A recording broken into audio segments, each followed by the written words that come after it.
This content is purely educational and does not constitute financial advice. I am not a CB registered financial advisor or planner. It's crucial to consult with your financial advisor about the risks associated with stock market and mutual fund investing. Any trading decisions based on the contents are your sole responsibility. The channel and its owners do not become liable for any financial losses you may incur. Please invest wisely in stocks and mutual funds. नमस्कार दोस्तों, कैसे हैं आप सब। MFU app में आप किस तरह से परचेस कर सकते हैं इस बारे में वीडियो है। जैसे आप लॉगिन करेंगे आपको दो ऑप्शंस आएंगे, डायरेक्ट मॉड्यूल और इंटरमीडिएट मॉड्यूल। आपको सिलेक्ट करना है डायरेक्ट मॉड्यूल बिकॉज क्या होता है कि ये जो डायरेक्ट मॉड्यूल है आपको ट्रांजैक्शंस के लिए है और इंटरमीडिएट मॉड्यूल आपको बाकी जितने भी ऑप्शंस होते हैं म्यूचुअल फंड में वो देखने के लिए है, या बेसिकली सर्विस के लिए आपको कुछ मेल करना है, या बाकी आपका नॉमिनीज वगैरह वो के लिए आपको इंटरमीडिएटरी मॉड्यूल सेलेक्ट करना है। जैसे आप लॉगिन करेंगे उसके बाद आप देखेंगे लेफ्ट हैंड साइड में तीन आपको लाइंस दिखेंगी, हॉरिजॉन्टल लाइंस, वहाँ पे आप उसको सिलेक्ट कीजिए। वहाँ से आइए आप ऑप्शन परचेस पे। एक बार आप ऑप्शन परचेस सेलेक्ट कर लेंगे तो आप इस स्क्रीन पे आ जाएंगी।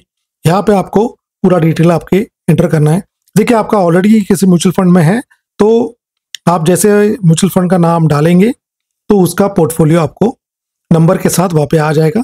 तो वहाँ पे आप क्लिक करेंगे ना ऑप्शन पे तो आप पोर्टफोलियो नंबर भी दिखेगा और आपको दिखेगा न्यू। ठीक है, जैसे मैंने अभी बंधन सिलेक्ट किया है तो यहाँ पे मुझे बंधन का मेरा पोर्टफोलियो भी दिखा रहा है, जो फोलियो नंबर दिखा रहा है और एक न्यू का ऑप्शन है। ठीक है, मैं समझ के चल रहा हूँ कि मैं आपको न्यू बता रहा हूँ। तो जैसे मैं न्यू क्लिक कर रहा हूँ तो आपको वहाँ पे आपका नॉमिनी रजिस्टर पहले से हो जाना चाहिए। तो ये देखिए मैं न्यू करूंगा क्योंकि मुझे नया फंड है, इसके लिए मुझे नॉमिनी के लिए वापस पूछ रहा है। ठीक है, अगर आपका फंड पुराने समय पहले ही किसी फंड में हो इन्वेस्टेड तो मुझे वो ऑप्शन नहीं आएगा। ठीक है, तो ये ध्यान दीजिए आपको हर एक फंड के लिए अभी नॉमिनी सिलेक्ट करना कंपलसरी है। ठीक है, ये ध्यान में रखिए बात। तो इसके बाद मैं अभी न्यू सिलेक्ट कर लेता हूँ। तो उसके बाद आप फंड सिलेक्ट कीजिए। आपको जैसे मैंने कैटेगरी सिलेक्ट मतलब AMC सिलेक्ट कर ली बंधन, अब मुझे उसमें स्मॉल कैप में इन्वेस्टमेंट करना है। तो मैं पे टाइप करूंगा स्मॉल कैप तो आपको ऑप्शंस आ जाएंगे कि ग्रोथ और बहुत सारे ऑप्शंस है जैसे डिविडेंड रिटर्न वगैरह। तो आप जैसे मेरा ग्रोथ हमेशा रहता है, मैं सबको भी बोलता हूँ ग्रोथ ही सिलेक्ट करो, ग्रोथ। और वहाँ पे आपको नीचे देखेंगे ब्लू में लिखा हुआ है आपका मिनिमम इन्वेस्टमेंट उस फंड में कितना होगा। जैसे इसका 1000 है, किसी किसी का 5000 होता है, किसी किसी का 1000 होता है, 500 होता है। इसका 1000 तो मैं 1000 सेलेक्ट कर लेता हूँ। इसके बाद आपको क्लिक करना है ऐड ट्रांजैक्शन। ठीक है, मैं अभी एज ऑफ नाउ क्लिक नहीं कर रहा हूँ। अब मैं नीचे आता हूँ और यहाँ पे आपको दिखेगा कि पेमेंट ऑप्शंस। तो इसमें आपके बहुत सारे पेमेंट ऑप्शंस है।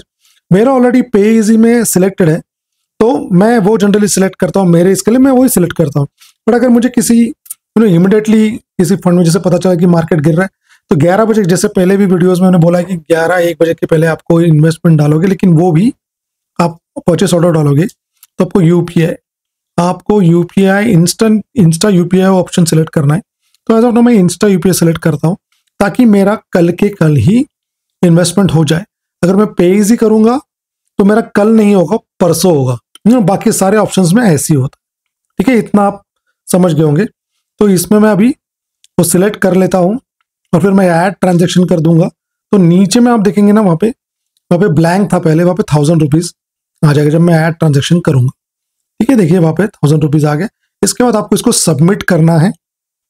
ठीक है, जैसे सबमिट करेंगे आपको एक OTP आ जाएगा। ठीक है, तो यहाँ पे मैं देखिए इंस्टा यूपीआई का ऑप्शन सेलेक्ट करता हूँ। इंस्टा यूपीआई का ऑप्शन में ऐसा है कि आपको पहले से ये जो यूपीआई ID है आपके जहाँ पे बैंक में आप इन्वेस्टमेंट करोगे, जहाँ जिस भी बैंक से, वहाँ पे आपको यूपीआई में रजिस्टर करना पड़ेगा ID। वहाँ पे जाके बाद में जैसे ही आपको यहाँ का ट्रांजैक्शन कंप्लीट होगा आपका पैसा नहीं कटेगा, आपको आपके बैंक अकाउंट में जाना है और वहाँ से आपको यूपीआई ट्रांजैक्शन करके उसको इनिशिएट करना है। ठीक है, जैसे 1000 का है तो आपको जिस भी बैंक में आपने ये यूपीआई ID यहाँ पे देखिए, यहाँ पे पोलियो बेस्ड भी है और कैन बेस्ड भी। अब जैसे हम लोग कैन बेस्ड है तो हम कैन बेस्ड करके इसको ये वाला यूपीआई ID यूज करेंगे और वहाँ पे आपके बैंक के वहाँ पे जाएंगे या गूगल पे में जाएंगे, जहाँ पे भी आपको यूपीआई ID ऐड करके रखना है। इस यूपीआई ID में आपको अमाउंट पे करनी है, इतना याद रखिए। ठीक है, जैसे मैं यहाँ पे सबमिट दबाऊंगा, मैंने पहले यहाँ पे अकाउंट सेलेक्ट कर लिया। ठीक है, इसके बाद यहाँ पे मैं सबमिट क्लिक करूंगा। जैसे मैं सबमिट क्लिक करूंगा आपको एक OTP जनरेट करके आ जाएगा। तो आपको वो OTP वहाँ पे एंटर करना है, नंबर वाला OTP होगा। ठीक है, तो यहाँ पे आप देखिए यहाँ पे already numbers of alphabets entered है, ये स्क्वायर में आपको OTP एंटर करना है। तो OTP मुझे आ गया, मैंने इस पर एंटर कर दिया। अब मैं यहाँ पे इसको कंफर्म कर दूंगा।